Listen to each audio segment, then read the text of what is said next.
Hey, what's up, guys? Wanted to go over something straight out of my book. You Need More Cash Flow. Feel free to go down in the description and get it. That's bell-capital.com/ cash flow. But I wanted to go over something that's like, what are the 5 vital rules of multiplying money or even making money or dealing in your business that you need to follow no matter what? This is something very near and dear to me because these are my rules. And every time I break those rules, I look back and be like, dude, you screwed up. So the number one thing I always focus on is do not kill the goose that laid the golden egg, right? Or something me and Sharon say, my wife, we're like, hey, don't stop dancing with the girl you went to the party with. So when we sold our apartment building, our cash flow got cut off. Like you've heard me say, we didn't have a money problem. We had a cash flow problem. Cash flow wasn't constantly coming in. Now, for us, real estate is our primary business. So naturally, we killed the goose that laid the golden egg. The goal here, if you have a business, a small business, you're in sales, you're an entrepreneur, or you work at a place, it makes no sense if you're trying to become financially free or become financially literate or financially successful, you cannot stop your income. Whatever is income producing for you, you never stop. That is the goose. The difference of it is the goose laid the golden eggs. The eggs are the things that you can use, whether that's to buy something, invest in something. And if you're listening to me, you probably want to make an investment. So, number one rule that you never break this rule: do not kill the goose that laid the golden egg. That's common sense, but things that are common sense ain't always common practice. So, the next thing is you want to raise your income, don't save your income. So, while you're trying to grow, especially if you're looking at investing in real estate or investing in other businesses or whatever you're trying to do, passive investor or active investor, you want to raise your income. So if you have a business, you want to find different ways that you can add more money to that, right? You don't want to save your income. Saving money doesn't generate any money whatsoever. Inflation kills the majority of your dollar. Even though your money says $100 on it, it doesn't buy $100 worth of goods. Right now, eggs are ridiculously high because of the bird flu, and they crushed a bunch of eggs and stuff like that, which meant a supply and demand issue. So naturally, the cost of eggs just went up. And what's getting ready to happen is beef is getting ready to do the same thing. So if you aren't interested in if you can't grow, is because you're not raising your income. If you're just saving your money, and I was going through that because your dollar buys less goods, you need to always be working on raising your income. So even if you think you need more money put away for later, you need to actually be growing whatever that amount is over time. And you cannot raise your income by saving your income. You got to invest money. That is how you grow. So never break that rule. Never just save. You always have to raise your income. All right. And then the next thing in the book, we talk about like don't forget that wealth is your target. A lot of times people have the wrong target, so they quit doing what they're doing. If wealth is the goal, then nothing else matters. That means that you're going to say, hey, look, I'm going to raise my income. I'm going to put money aside so I can invest it. I'm not going to stop doing what I'm doing because my goal is to get income so I can invest passively in a deal. Why? Because wealth is the target. Wealth is your why, right? So never don't get confused about that. And I'm going to say this a lot of times, this is going to make a lot of people mad, but I'm going to save a lot of people here. A lot of times people are going to be like, dude, why do you want money? Why do you want to get wealthy? And sometimes the basic answer is because I want it. I want to know what it feels like to finally be like, hey, look, we have $30 million flowing in and out. We have an investment firm. We have $1 billion company. I have $1 billion business. We have 150 employees plus 250 employees, boots on the ground. Like, you want to know what that feels like, dude. That's wealth. That's an abundance of a thing. The root origin of the word wealth is health. Is to have an abundant amount of a thing. It's mean really was well, right? To be well, to have health, to have an abundance, to be in prosperity. So if you forget that your basic why doesn't need to be noble, it doesn't need to be spiritual. You don't have to be trying to save the world. You don't have to try to build a bunch of like schools over in third world countries or supply water, food chain supplies. That's fine. One, you can't even do that unless you're wealthy. So if you just make everything very simple, why do you even want this? Dude, because I want it. It's okay. You don't have to have this noble why. If wealth is your why, don't forget it. All right. So that is huge. That statement alone saves me. Because if not, it makes me question my resolve. It makes me question me morally. Like, am I a bad person because I want to have a bunch of money? Yes, you're not a bad person because you want a bunch of money. We live in a physical planet that people commute. Money is just a way to communicate with another human being. I have something you want. It costs money. We communicate through money. That's money is really energy. I give you that energy. You flow energy back to me by giving me what I was exchanging to you for that. All right. So the next thing is think bigger by thinking longer. So some people are like for me, I'm like, dude, I want a $50 billion real estate company. I already did the math. It's 100,000 units. I know how many investors I'm going to need. I know how many employees I'm going to need. I know the structure of my organization. But that may never even happen during my lifetime. I could get hit by a car today and die, but my structure is still in place. So I think bigger for longer. So a lot of times people just think bigger by itself.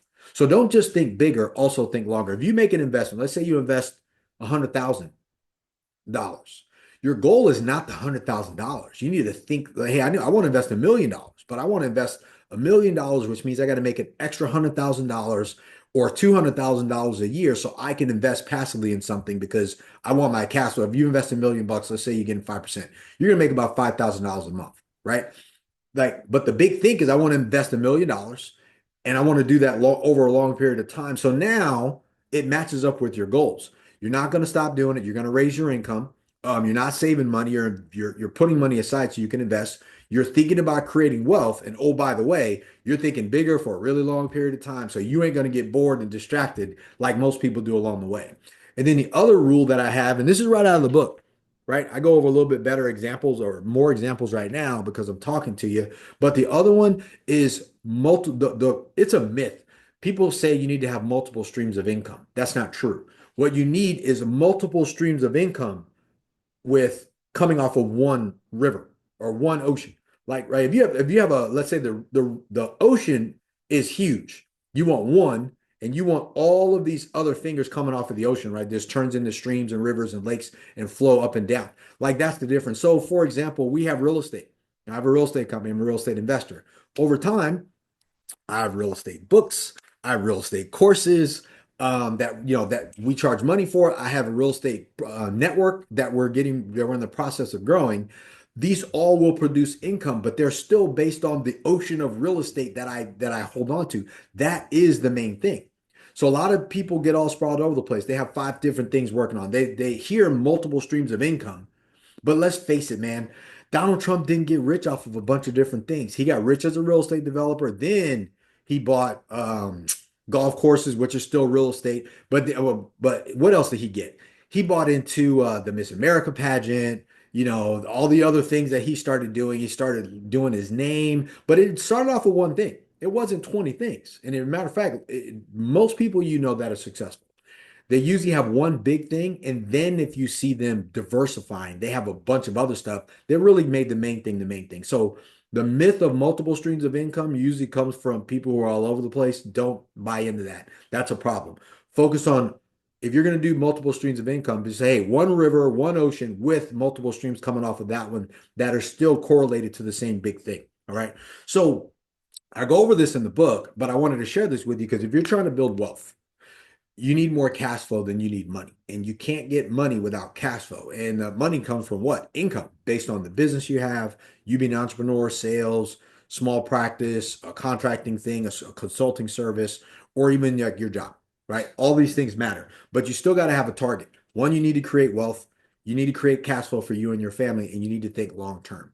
But these are the five things that I go over, the do's and don'ts, and these are my rules. Hey, be mindful, man. Don't get rid of the thing. Don't kill your golden goose. Don't stop dancing with the girl that you went to the party with. Stick with real estate, man. They're good for you. That's why I tell people like, do you think I should buy a business or should I do real estate? I'm always going to tell you, dude, I think you should get into real estate. That's better for you. You're not going to be all over the place. You don't need two businesses. The only time that I ever break the rule of multiple streams of income, like we're saying, people who buy a business or invest in real estate, is if your full-time thing is buying businesses and you have this extra money and you're going to go and invest in real estate with someone like me who is looking to do this full time. Because then now you have two people focusing on whatever their lane is. You're not all over the place. That is the problem with the multiple streams of income. All right. So, man, I really hope this helps you. It was short, it was different from something I normally do, but I wanted to share this with you because, again, I care about your success. I want you to win. I want you to have generational wealth for you and your family. You owe it to them. It should be your duty for them. And if you keep it simple, you can get there. Earn money, save money to invest it, and then invest that money and then multiply that money. And then you repeat that whole process. That is the concept of how this game is played, simplified. So I hope that helps you guys. Like this video, share the video, comment on the video, leave me a comment. What do you think? Where are you at in this? What are you really good at?